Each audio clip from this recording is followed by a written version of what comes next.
strategy, design, marketing, UX, digital. development. This is Agencies That Build. This show is dedicated to leaders and teams that design and deploy in the digital world. My name is Jessie, and I'm a marketer and an agency owner. And I'm Varun. I'm not a marketer, but a coder and an agency partner. This show is sponsored by Together We Ship, On a mission to help agencies grow. Rock on. Here we are, my friend Varun. How are you? Back from your wild traveling of excursions and wilderness? I know, right? It was my first ever survival training. Just came back from Charleston this weekend, and man, it was amazing. We saw wild alligators, some bald eagles.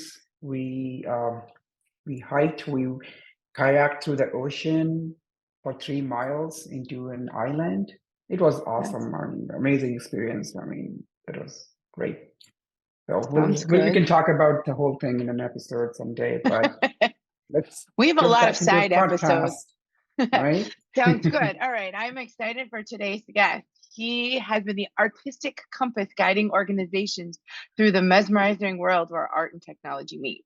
He has been leading multidisciplinary teams in the Bay Area, self-startup in the agency arm of We Communications. He has clients who include technology giants, medical startups, and music festivals, a little bit of diversity there. After chatting with him a bit, what sets him apart is his unique design process, a blend of hand-drawn sketches and interactive prototypes, which we'll probably talk about. He's into comics, video games, as for those of you watching, you can see some critters behind him on screen. So I'd like to welcome our guest today, co-owner, partner, creative director at Cloud4, Tyler Sticka. Tyler, welcome to the program. Thank you so much for having me. Really excited to be here. Who's the dude behind you? Well, that is a robot from, I believe it was Shogun Warriors. And then there's a Godzilla next to him. Oh, I love Godzilla.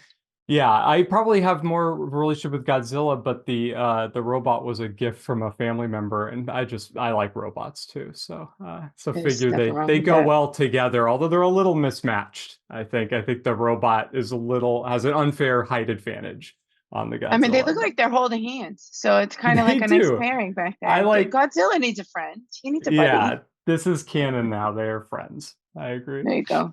Yeah. Good. All right, so let's dive in. With our myth-busting question, what is some sort of bogus strategy, some sort of myth or misconception that you'd like to set the record straight on? What do you want to clear up? Yeah, I have this sort of lifelong distrust of we tend to romanticize this idea of the Mad Men-esque big reveal. I don't know if it's just that designers like to feel like Santa Claus delivering presents on Christmas morning. I don't know if it's that folks are scared or feel defensive and protective of their process, but this idea of we take in information all at once and then we go off and we do quote unquote magic privately in our own little design cave and then come back and voila, we've solved everything. I think for every time that succeeds and folks exclaim how well it worked loudly, there are probably dozens, if not hundreds of times where the ta-da moment is followed by crickets or silence or, well, that's not what we were expecting or whatever. And sometimes I think we have a tendency to put that on the audience a little bit and be like, well, they just don't get it. Now the job is to convince them. And I feel like it's better to spread that work out, be transparent, show peeks behind the curtain along the way. Take this as an opportunity to guide the customer, guide your client, guide your stakeholders through the process so they understand how to participate in it. And I think that there are a lot of really selfish reasons that folks are, I guess, a little bit hesitant to do that. And it's something that I've tried to push back on in my work pretty consistently and happily. At Cloud4, we don't do any of that. Our our strategy is to try to overshare at first and let our stakeholders tell us when they're like, okay, we get it, that's enough. And we encourage them to do that. And some of our stakeholders are like, this is great. I want to see how the sausage gets made. I love participating. And some are like, I get it. I trust you, and you can tone it down. And either one of those to me is a positive outcome. Either one of those is more positive than crossing your fingers, hoping you heard and understood correctly, and then, depending on which way the coin lands, you are either backpedaling furiously and crunching to try to make up lost ground, or or you get lucky. And I'm not a fan of relying on luck. I like to talk through this stuff, work with them. We're all humans. We're all working toward the same goal. So let's talk about it and let's figure out what compromises we both feel strongly about. Let's have the arguments early instead of waiting until we've invested so much into this solution. And let's work out how this is going to work. So. Well, even the buy-in from the client at that during that phase too, again, in the time of the everyone submit to an RFP and respond to the RFP and picking people from RFPs. that perspective, while some of that stuff still exists, it's like the transition between like, even internally, like you made me think of a time where we were redoing a website. I was running marketing at an organization, and everybody has an opinion when you're redoing a website, everybody. And so I just said, screw it. I printed all of the draft components, threw them up on a wall outside of my office, let everybody air their grievances as they walked by. So that way they feel like they could complain about it up front. Certainly. By the time we launched it, I didn't listen to half of them. Some of them were valid, but they've seen it. They know what's coming. They've been able to say their piece. They felt like they were involved. And then it, went relatively smoothly from there. So, I like we joke about the peeling back the curtain. Yeah, So, for sure. And that's a good problem to have. Sometimes some organizations, you have the opposite problems where everyone's so unsure that it can be tough to pull the criticism out. And in which case it really becomes an exercise in empowering and enabling and making folks feel like you are valuable, your insight is valuable, your experience is valuable, and we want to hear what you have to say. And then in the other case, like you described, where everyone's got an opinion, then on our end, we'd probably go, well, time to do some Jared Spool style prioritization exercises, time to make real clear who the stakeholders are. So when there's a fork in the road, we know who's picking which direction to go. So I see those things as, those are all inconvenient, but really important things to work out. And that transparency helps expose them early and often. So. Yeah. And I think one thing that I have experienced following that process and mindset is it helps us win that confidence and trust in the client. And for that, I think trust is the biggest factor in any long-term engagement for us, right? It's not about, outcome and the quality and delivery and all of that is important, but people screw up, things can go bad. Everybody's human, but if you want to establish that trust, I think having that transparency and through the way of how you are going to achieve what you promised to achieve is super important. Absolutely. So that really works well. So what are some of the methods that you use that allows you to to follow that process? Like, how do you get into the winning the trust of the client in that manner? It's a great question. It's a little different with every customer and every stakeholder because everyone has different goals and different objectives. And so I guess the most important part is just to try to understand who you're working with and where your goals align and where they might deviate from one another. And that can feel a little political at first, but I think, my background is as a designer. So I tend to think of it as more about exposing those sort of hidden or unspoken requirements and figuring out the best way to harvest the knowledge and experience of the different stakeholders on a project. So I would want to talk to somebody about what are their how do they define success for this project? What are their biggest fears? What are they worried about? You know, a lot of times when you work, there's usually a decision maker who hires an agency like ours. That's not always the person you're working with. So it's so important later to figure out. And I love, sometimes you'll find someone really candid, and I love to hear early on, you know, if someone's like, yeah, I wanted to do this project. I've been talking about it for this many years, but for some reason, so and so decided to hire you. And I immediately think, that's great, because this person's annoyed right now, but they are going to be an ally. Like, I am going to, because ultimately this means we have the same goal. And now I have someone with all the visibility and experience of someone at the customer on my side. And 9 times out of 10, that's what happens. The person who initially is grumbling. And I've been there. I've worked in-house. I've been in the situation of advocating for change loudly, and then one day finding out someone had hired a consultancy or an agency to do the thing I've been begging to do for months. So I understand where they're coming from, and that brings me so much joy when I'm in a situation where I can not be that agency that I had experience with before, where again, they take the thing into a black box, they give it back, and it sort of half solves the problem. Or it solves the problem in a very performative, shallow way that demos well and will be replaced inside of a couple years. And instead being that person where it's like, no, I'm not doing this instead of you.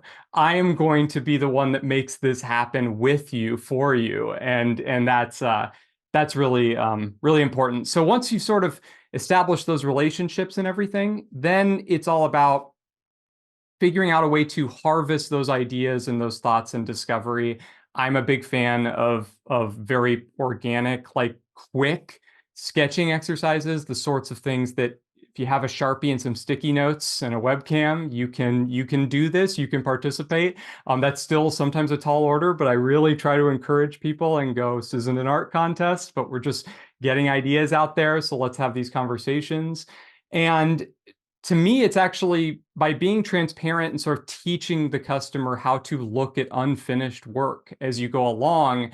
I think one of the things that's fun is you can start to get away from a typical waterfall process too. So at Cloud4, our thing is that we don't like to waste effort on design artifacts and in maintaining design artifacts, I should say. Like, we love design artifacts, like they're very helpful, but they're only so helpful as getting you to the next step. We are never so diluted to believe that anything but what ships to the end user is the source of truth, because it's just not. Even when we work on like design systems that a lot of times design systems, the goal is this is the source of truth for our organization, our experience.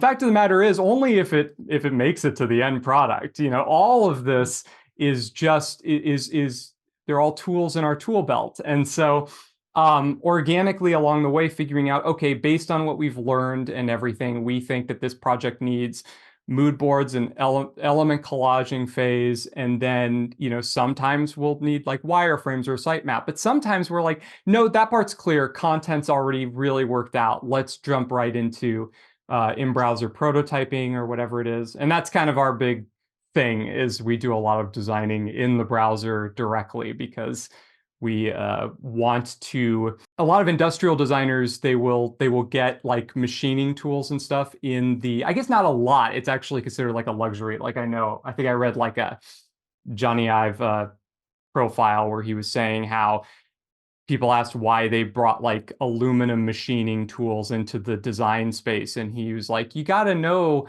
the material, you have to understand the materials you're working with. You have to know what a material can and cannot do. And that's how we feel about software. And so that's why we do a lot of design in the browser. But yeah, so it's sort of from there, like the shape it takes depends on the organization. Some organizations have a lot of approval steps.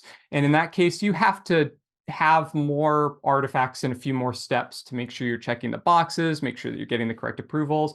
And then some, they're very game for let's just go. And in that case, we can kind of just organically decide we're at the point now where the problems that we have yet to solve are best solved through this artifact, and let's go ahead and make that happen. Anyway, I feel like I'm off the rails now on that question, so I'll pause there. No, I think this is good because I can continue follow up on. So you shared about how you approach the design, and correct me if I'm wrong, your company positions yourself as the full service design and dev shop. Is that right? So Yes, more or less. More or less. So what does that more or less mean? Yeah, I say more or less because we're almost a little bit more of a consultancy. A lot of times we're hired to sort of be the lubrication that helps the gears move forward on using the whatever the latest technology is, or kind of crossing a technology gap. So for example, one of our favorite sorts of projects are like legacy app modernization types of projects. So a company has maybe had like a Java application or I don't know, sometimes you run across folks who are still using Air applications and stuff like that too. And maybe they've had this product for a decade. And so it's been a tough thing to move on from. Now they're realizing they can't delay it any longer, and they're looking at what platform can we use, and the web's attractive for all the reasons that the Spotifys and the Microsoft Teams and all of those applications are web under the hood for the same reasons, which is it's the world so far like one of the longest lived, most backwards compatible mediums to do work in. But that can be a really scary hurdle, because going from developing like native applications or something like that to the web, it can be tough to dig through all the cruft of Internet Explorer era web design and to find the modern techniques that can let you do the things that a lot of folks, I mean, let's be honest, most people's like understanding of what the web can and cannot do is frozen in 2012 and frozen in 2013. It's frankly kind of frozen in when React came out. That sort of became this marker where folks don't realize all of the amazing stuff you can do in the browser, and it can be tough to dig and find that too below the noise of whatever everyone else is doing. And so the reason companies hire us is a lot of times they not all the time, but they may have their own dev team already. They may have their own IT department and ops and back-end developers and everything. And they may just be looking to, it's a time of transition. When Walmart hired us, they had just done a big redesign that was desktop only. And now it's they launch it, and then there's that horrible deflating feeling of they launch it and then look around and everyone's talking about responsive design, and they're seeing the mobile numbers hit, some people trying to access their websites go up. And all of a sudden they're like, we have this amazing team, we've just put all this work in, and now we've got to learn this whole new thing. We cannot afford to do this wrong the first time. We have to do it right the first time. And so they went to us because they knew that we were kind of a part of an industry-wide trend toward responsive design, towards mobile-first design, and we helped them cross that gap. And obviously, Walmart doesn't need, in terms of personnel, it doesn't need 8 more people. That's not going to move the needle for them. Like, oh, if only we could hire 8 people. Like, I'm pretty sure Walmart could afford to hire 8 more people. It's that we're the people that are participating in the standards process, are designing in the browser every day, who know intimately what this medium is capable of, and can allow them to sort of leapfrog what they get from downloading the framework du jour or asking ChatGPT to regurgitate back whatever folks have been doing for the past 5-10 years instead. So, yeah. I want to shift gears for a hot second and chat a little bit about collaboration, because I think we've pulled back the curtain. We've talked about transparency and a little bit of your process, and specifically around it. You threw me. I was going to ask about AI, but I don't think I want to go there quite yet, because I feel like that is an ever changing field of stuff that we all want to talk about all the time. I know you guys, you talked a little bit about a couple of your customers specifically here. And how do you, when it comes to the collaboration process, not only internally, but with clients, can you talk a little bit about how you've done that? And then specifically, I want to move into your experience, with larger teams like offshore. Sure. So, and how that works. Because I know in our prep conversation, we talked quite a bit about how you work with people, in this global world that we live in, pulling back the curtain. How do people do it successfully? So we want to hear how you guys have done that. Yeah, And sure. especially because the way you described your positioning, right? You are brought in at the point where they have a legacy app, they have their own internal dev team. So I'm imagining there Yeah. is a lot of overlap between what your team is, has been asked to do, and you have to do that. You have to work with the external teams, right? Yes. With the teams of these people. So when you are managing per se on those projects or taking the ownership of helping them deliver success, how do you approach the project management and collaboration aspect of the remote teams? Sure. I mean, the project management aspect of it, my advice is to get a business partner as good at that as my partner Megan, Megan Natarte, who's so much better at the coordination aspect of this sort of thing. I am so from the designer creative direction brain that she and I frequently, I am like, hey, let's talk, let's figure out our strategy here. And she is very good about, I think the thing that she and I are on the same page about a lot of the times is it's about prioritization. It can't just be about milestones and calendar. Milestones in the calendar are important, but it's about making sure that there's a shared understanding and ownership of what the priorities are, because inevitably you're going to find new information that's going to change what you thought the solution was going to be. And so in that world where you're dealing with finite resources, then it just becomes about prioritization. But in terms of collaboration, it's really about, I think it's no secret to anyone who's done this for a while that a lot of design problems, a lot of development problems, a lot of project management problems are all just kind of different symptoms of communication problems in disguise.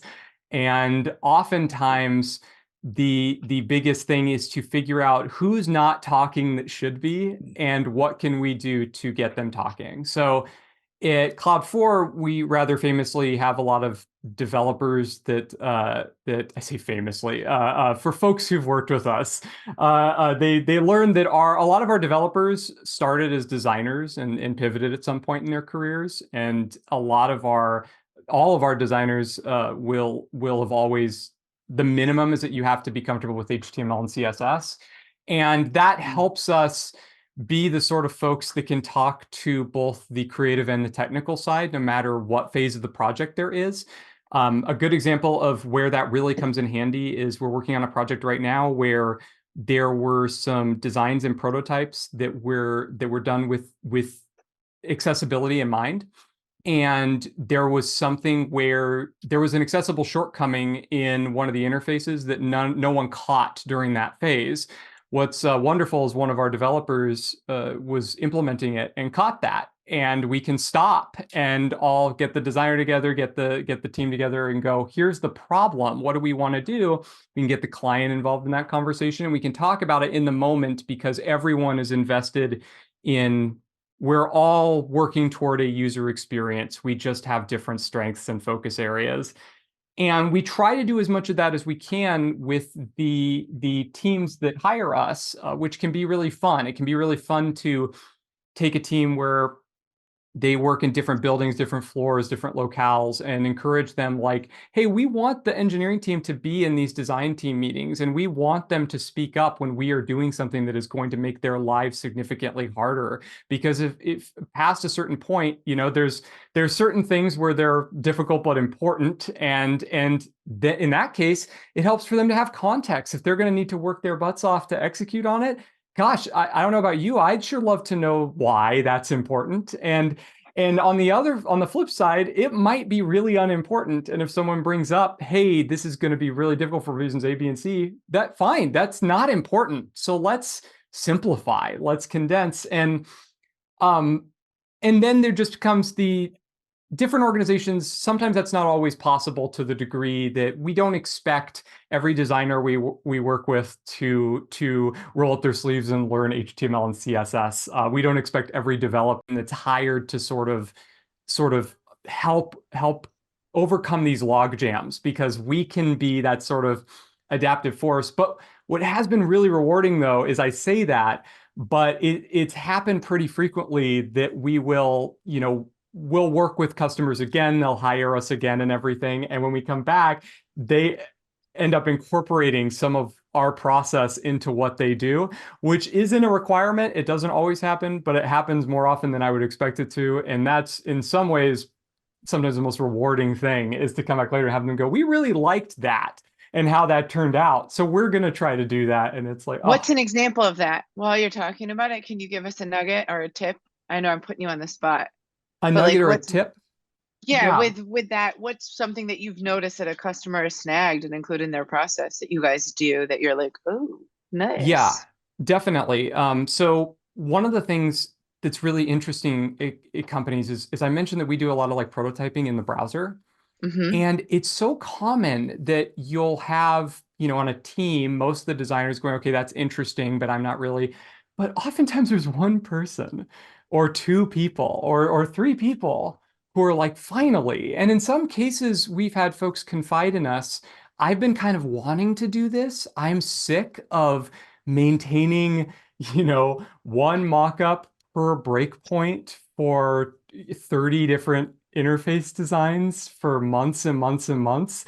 I just want to get in there and figure out what can and can't do. Or I just want to do something in the browser so I can just resize it and just have the one thing that resizes.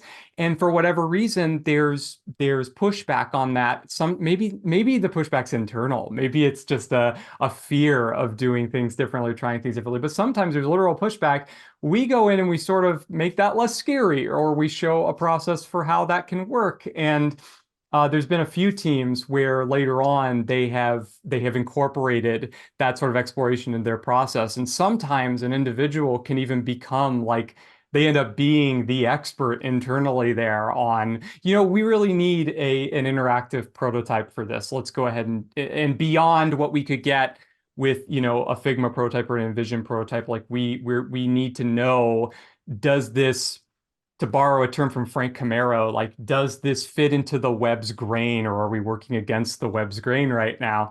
And so that's really great. But a much simpler example that happens a lot is developers and designers just talk to each other more. And I know that sounds so simple, but oftentimes, the sort of throwing things over the wall, the waterfall approach, it can lead to a lot of conflicts and a lot of adversarial relationships, and just inviting everyone to the table. And sometimes folks accidentally discover that they actually have more in common than they do different. And later on, we'll find out. We started having a meeting every other week to just talk about what's going on, to make sure we understand where everyone's at. And even just bringing those teams closer together a little bit ends up, everyone's happier. The developers feel like they aren't just being, having stuff kicked down to them. They don't feel like they're just being subjected to the designer's vision. Designers don't feel that frustration of seeing, I think any designers had that experience where they've created this beautiful crafted thing they can just picture in their mind how wonderful it's going to be to use, and then the final product happens without much involvement from them, and their faces fall, and they're so disappointed at all of the compromises that were made without their involvement. And our work is compromise. They're all compromises. Everything anyone ships is a big old pile of compromise. And if they tell you differently, they're lying, because there's always a compromise. We could all spend our entire lives, we could die of old age before we finish polishing these things if there were no constraints at all. And so I think that just that seeing teams enact processes really simple, approachable, like let's just make sure we're talking, let's all the way up to it's not as unique to Cloud 4, but when we've worked on design system projects, seeing folks empowered to like, okay, here is the sandbox that we can play together in. And so sometimes it's a little bit more concrete, establishing those things for them. But it's always so rewarding when we look back a year, 2 years. There's a customer we've been working with for off and on for 8 years and is still using a lot of the processes that we shared with them, and that's just so darn rewarding. So it sounds like the majority of your work is around consultation. So when it comes to consultation, working with the other teams, how do you ensure that the quality is maintained, right? I mean, how do you set the bar for them and making sure the processes that you are suggesting are being followed and are maintained, right? It's one thing that you see them using it and it sounds rewarding, but I don't know how many times out of 10 does that really happen. How many times, I'm sure there are times when you actually come across companies and organizations which have come back to you but have gone totally in different directions or may not have adopted things like the way you recommended in the first place. Yeah. Is there some I think I guess my question is how do you make sure that is minimized? Yeah, I think that the important thing is that we are in the thick of it with them. So our strategy is you can learn a lot by just learning, by having someone teach you, but I think you learn a lot more working on problems together. We learn what the real problems are, not just what the stated problems are. And the customer gets to learn how these things work and how they function and how they come together, not in the abstract, but from literal, they get to learn by doing. And so that's why we're a small team. But when we work on projects, we usually pick a project like, what's your challenge? We're going to work on this together.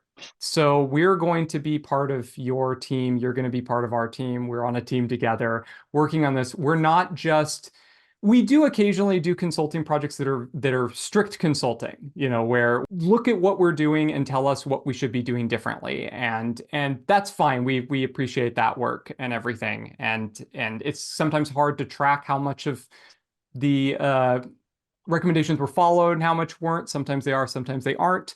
And that's great. But I think the most successful projects are the ones where they want to make a change, but they also need to deliver something. There is like a tangible artifact of that change. So for Walmart, I hate to keep using an example, but they're such a good one because they've been so successful. But the first project they had us work on was their grocery site, which now is part of the main site, but at the time it was still new, and they wanted to make it responsive. And so that was a case where they had an internal team working on grocery, we had our team, and so we worked with them to make just that responsive. And then a lot of those techniques were able to be carried out on Walmart.com proper and different aspects of that, which is just kind of like a tip of the iceberg approach, I guess. We sort of help and show, it's learning by doing. You get to see exactly how it gets made. It's a mutually beneficial thing because we learn things along the way that I think that if you are strictly consulting and you aren't doing the thing anymore, it can be tough it becomes difficult to make sure that your skill set is not just academic, that it's informed by the real problems that people are struggling with and everything. And yeah, did I answer your question somewhere in there? Yeah. Good. Yeah. I think so. I want to shift gears again and talk a little bit about your career and how you got to where you are currently, Tyler. But I think your career growth, we talked again quite a bit about this in terms of your perspective on why you're in this leadership role and kind of your path to get there, because I think a lot of folks find themselves in a similar situation. So, Sure. and your drive for not entrepreneurship, which is an interesting perspective. So, you know, My whole life, it's been the two pillars of interest for me have been art and technology. So, mhm. I've been drawing since I was 2 years old, and I've been the first. I learned how to program in my school district was at the time the lowest. It was like written up in newspapers, the lowest budget school district in the country. And so, but they had old computers, and in some ways, I think that was a blessing because I had a great teacher named Mr. Wong who he noticed I had an interest in this stuff, and so he pointed me at this disused PC that had BASIC on it and handed me a BASIC tutorial and went, "Why don't you learn this?" So that was like in fifth grade, sixth grade. I started, programming little fortune tellers and text adventures, not knowing that that was like a decade late to doing that stuff, but it's a great intro. And from there, it was always, I was always the kid who was drawing the cartoons in the newspaper and also making the websites for my friends' bands and stuff like that. And so I I didn't know what I wanted to do because ideally the thing that I would be doing would use both of those things. Because whenever I just did one, it felt like there was a whole part of my brain that wasn't being stimulated. So I went to school in an early interactive media design program. Happened to go to school at a time when I was at a school where the late great Will Vinton, founder of Claymation, was the artist in residence at one of the few schools with a web design program. So just got to take like every web design class and all these animation classes with these old heads who had worked on for a lot of Claymation and Disney stuff and things like that, which was a great, really weird, coincidental time. Went straight out of that into some in-house, worked for like manufacturing companies doing their website, which I highly recommend to any students who graduate. I know it doesn't sound glamorous, but those B2B companies are going to give you a lot more responsibility, and they're going to pay you better and have better hours than the trendier agency that you and 1,000 other young designers are trying to get into. Got hired away to work briefly for a security software company. And then I got hired in my first like managerial role for an agency, which was an agency arm of We Communications. It doesn't exist anymore because I think it's tough for a PR company to run an agency arm that runs like a true agency arm. But it was a really exciting time. I got to work with some folks from Frog Design, and I got to work from folks who were got to do a lot of work with Microsoft and Honeywell and Sasquatch Music Festival and a lot of diverse clients there.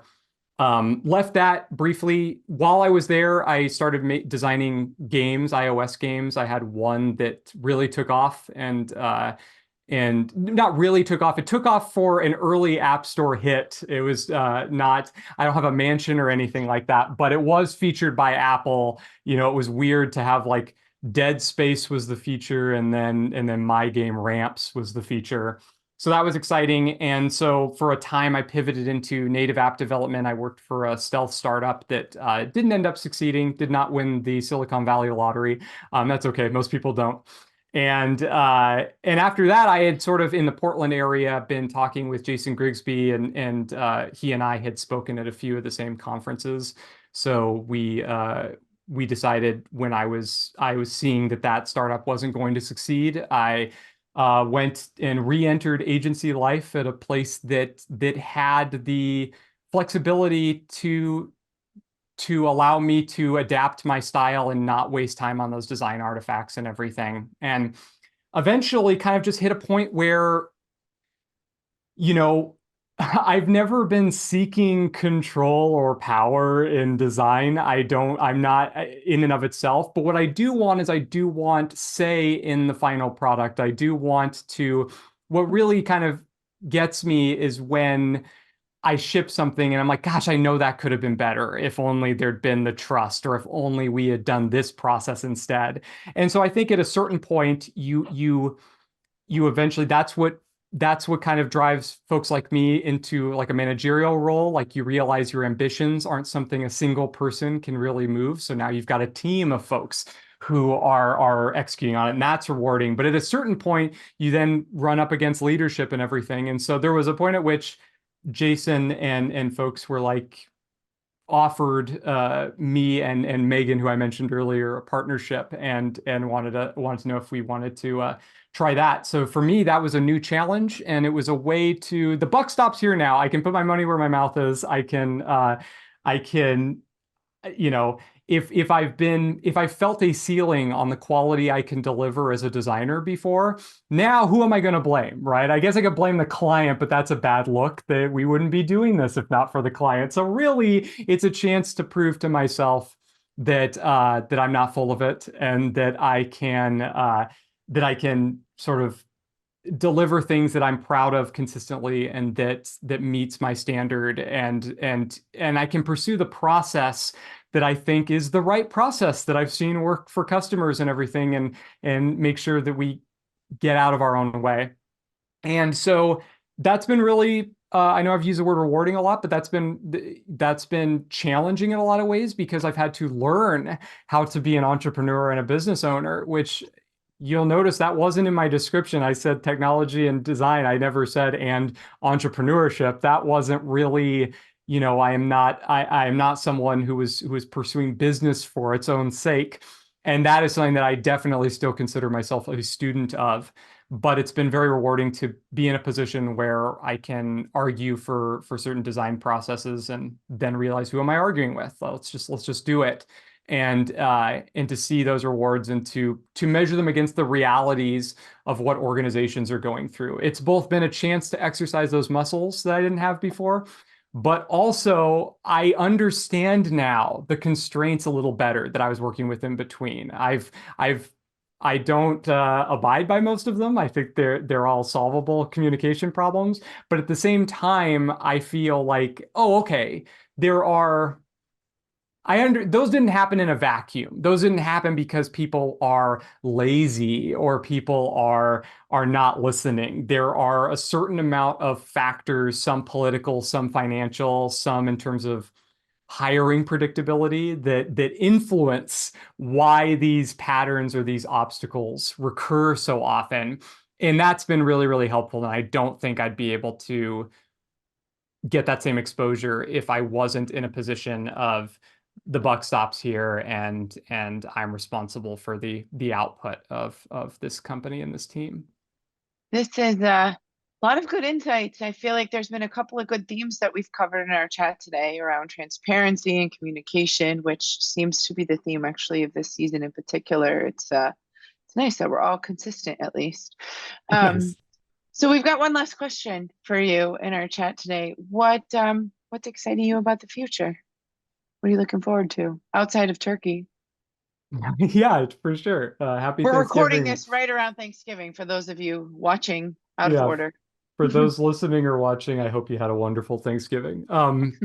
So, gosh, it's hard to pick one thing in particular, because I'll be honest, there are some obstacles right now. There are some obstacles in our path. So we're at this interesting turning point with the web in particular, where for the last 10 years, there has been this emphasis on frameworks, React being by far the most prevalent, but all frameworks have been sort of dominating. And we are starting to realize now, in a world where Internet Explorer isn't really an ongoing concern, where all of the most popular browsers are evergreen, meaning they're updating consistently, where we're seeing the direct connection between performance and dollars, that maybe folks have bet on the wrong horse. And the reaction to that, in some ways, is